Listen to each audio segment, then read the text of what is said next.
Alright, I apologize for how grainy this video looks today. It's pretty cloudy out, and I usually depend on sunlight to help light my scene, and that gets rid of the grains. But today, it's cloudy. So, I have, 3 lights on me, and it's still grainy. You know, it's pretty bright over here. So, I figured, part of the 2012 President Campaign rant, this one's gonna be about marriage. Because so many people are going that's the forefront, that's the main issue. And I'm just yeah, sure. And also, I'm kind of also sick of people saying the traditional marriage is between a man and a woman, and I do look at people. It's if you believe in the tradition of marriage, you be going by what they were doing hundreds of years ago, not what we're doing currently in this decade. So yeah, I look at these people and they're out there protesting, holding signs, a traditional marriage, save traditional marriage, traditional families. I'm like, you guys don't know shit. Oops, sorry. That's all I have to say. Anyone's out there with a sign saying traditional marriage, I'm sorry, you don't know shit about marriage. Unless you've done your research, you don't know shit about what marriage is. So, to get traditional marriage, well, a tradition has to come from somewhere. So, I'm looking at this, I'm like, well, then, where's this tradition coming from? Everyone's like, even the Bible says it. I'm like, well, why don't you actually look at the history of marriage? So, history of marriage, and also, you have to look at human rights, too, to be able to get today's traditional marriage. Today's traditional marriage, both the man and woman both have a say, they're equal partners, and they both have equal rights. They both have custody of their kids. They have the rights to their kids. They have the rights to go to court if they want a divorce to have their kids. For property and stuff. These rights in marriage did not come from nowhere. They came from somewhere and they're there for a reason. Though, in today's society, the woman's more obligated to get the kids than the father is.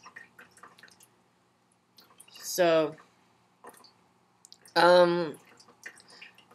when historically rise, it does get confusing because depending in ancient times, depending on what country you're living in, dependent on your traditions of marriage and what was considered socially normal at the time then. So you can have two countries, exact same time period, but have two totally different aspects of what marriage is. Sorry. So,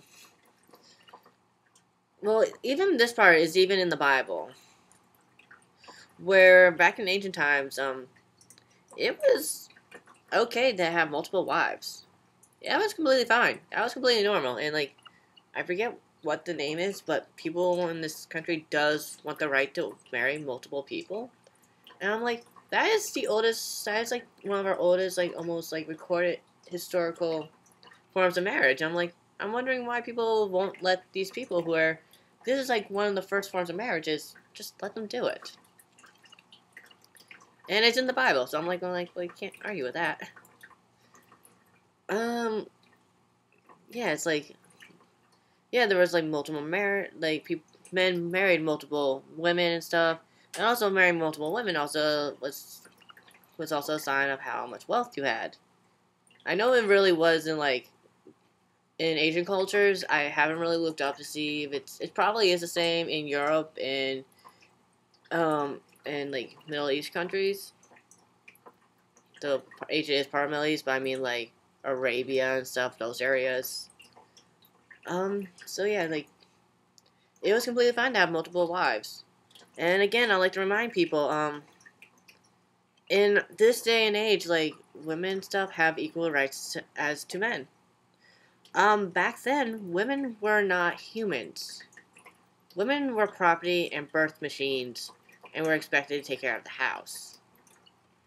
And if you were a lower class woman, well, you were expected to be a birth machine, take care of the house and be basically a working hand.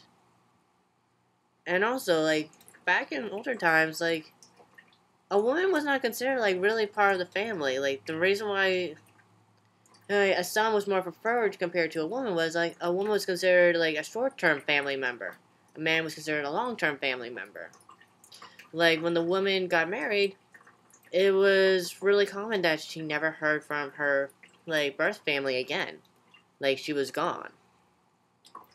And they could never know whatever happened to her. So, it's like, so she could have got killed, murdered, or whatever, and her birth family would have never known.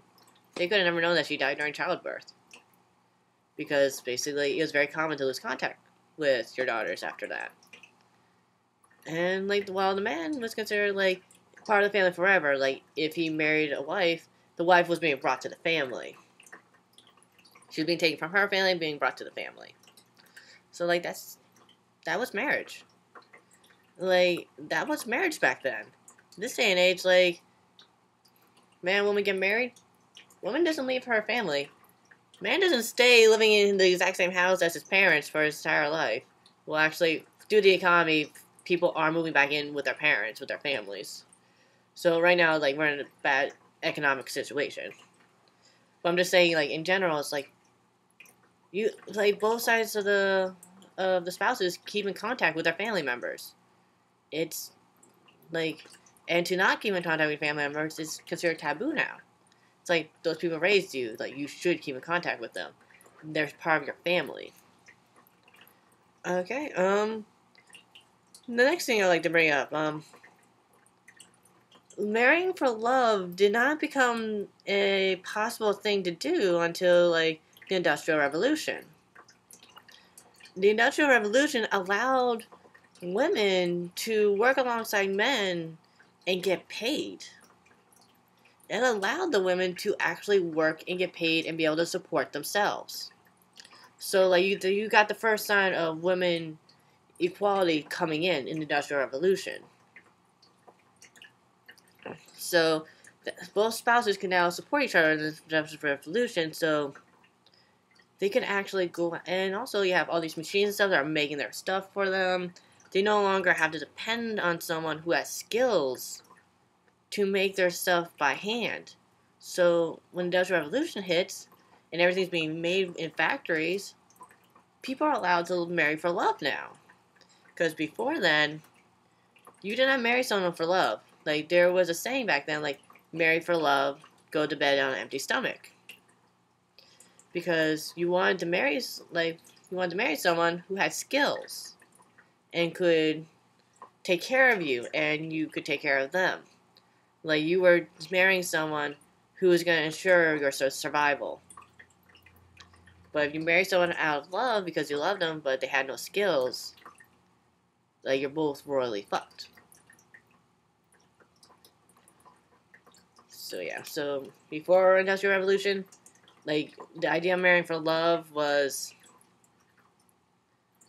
like, non-existent. It probably did happen. You did have people who were stubborn, like, no, I'm going to go marry this person, and ran off. One thing is, they probably had them ran off from their families and stuff, because you didn't choose who you were marrying. Your families chose who you were marrying. And you were the woman, you definitely did not have a say. You married whoever your parents chose for you. The guy probably had a little more of a say in who he was marrying and stuff. But depending where he was on the social ladder, depends on how much of a say he got. It also depends on what kind of parents you had, too. But yeah, they wanted to marry for love, but they probably had to run away and stuff. And they probably did not survive that long. So that's why Romeo and Juliet is really a big play.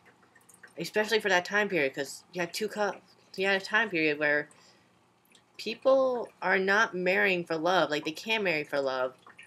And you have this play made about two people who want to marry for love. So that's why Romeo and Juliet was a big thing. And it's still a big thing, though I don't think people really get the history of it. Alright, next form. What was the next stage of marriage? There's one thing I kind of love that everyone always forgets. Mistresses were pretty common. I think it was about the 1900s when mistresses became less common. You could be married and stuff and have a mistress, and it was not considered cheating. Like, it was not considered cheating. Like, you could go ahead and, like, it's literally cheating. Cheating with another person has literally become, like, more of a late 1900s to today's thinking.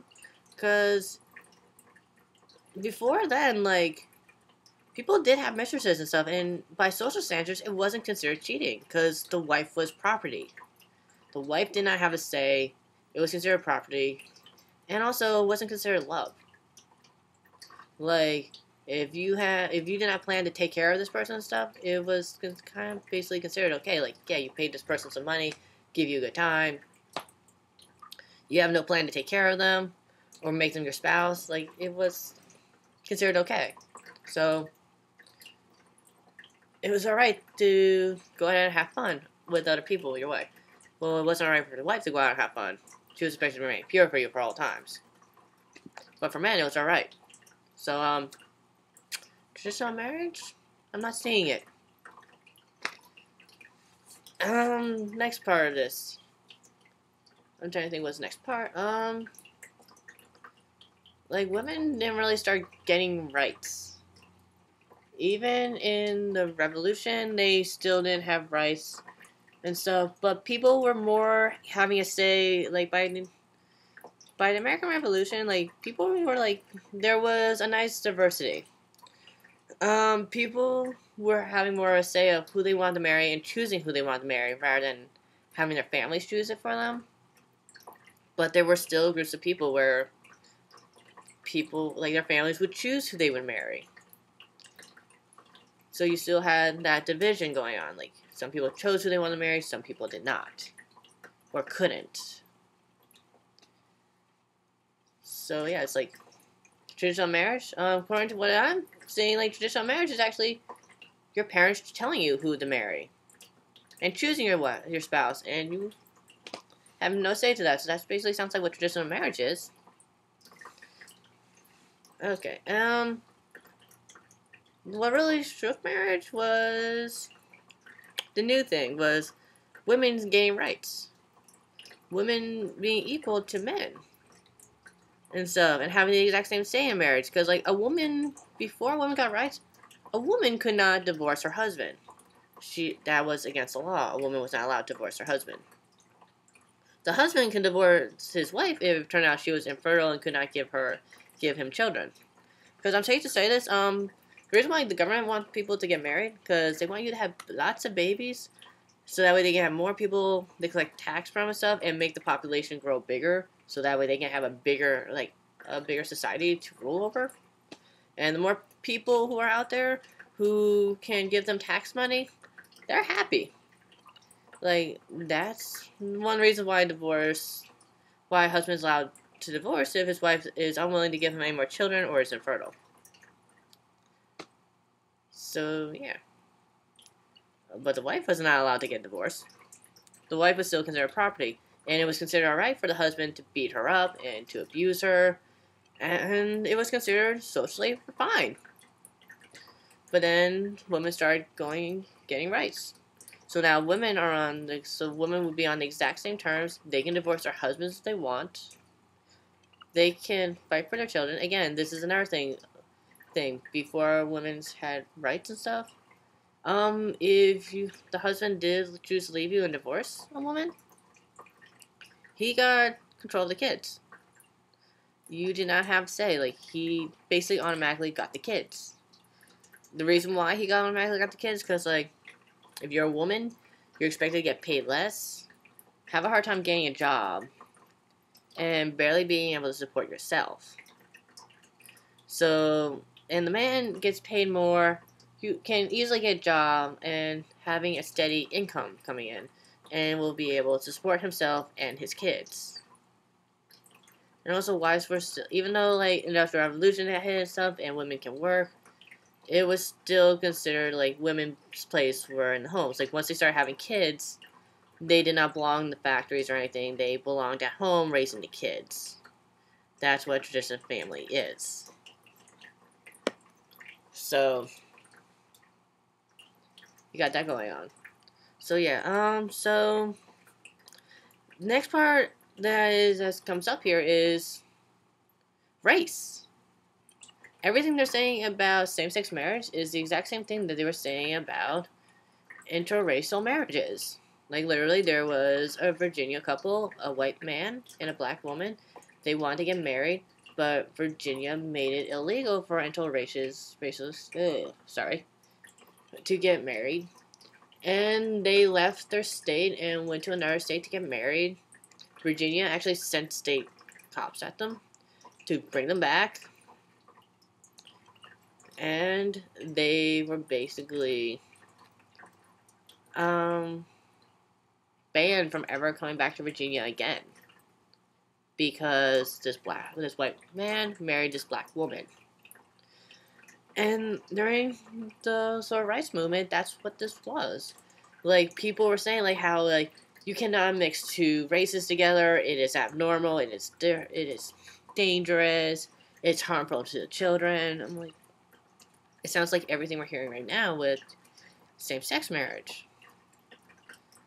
So, I kind of just look at people when they tell me, for the traditional marriage, well, according to what I've seen, what the traditional marriage has been throughout its history is that women have no say, their property, and the man is in control, and also, you don't have the right to choose your spouse.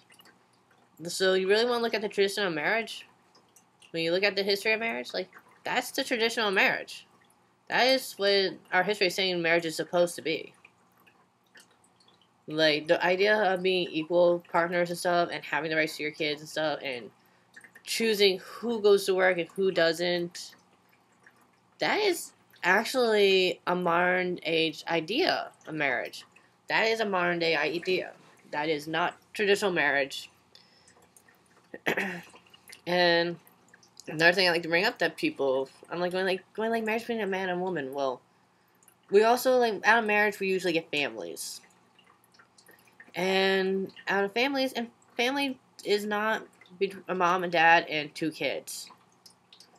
No, a family is a group of people who work and take care of each other and want to support each other and see them grow. That is what a family is. So it's like, so like, you can't really, so people want to define family as a marriage between a man and a woman, and I'm just like, you can't. Because even in ancient cultures, like, there have been transgender marriages, there's been gay marriages. I forget which country it was. I think it was ancient Iraq. Like, transgender females were recognized, and if they wanted to marry another male, they castrated them, and they were allowed to marry the man they wished. In Rome, they didn't have the word marriage for same-sex marriages, but they were given the exact same rights. Like, I forget what the name was for same-sex marriages in Rome, but they were given the exact same rights. So it's like, want to talk about traditional marriage? Like, ancient societies recognize different marriages in different groups.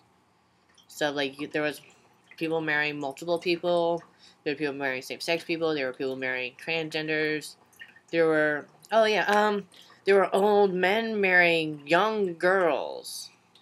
And this still goes on in the Middle East. So, want to try and talk to me about traditional marriage? Please come back at me with some historical facts that prove that your way is traditional when it's not. It's modern age thinking.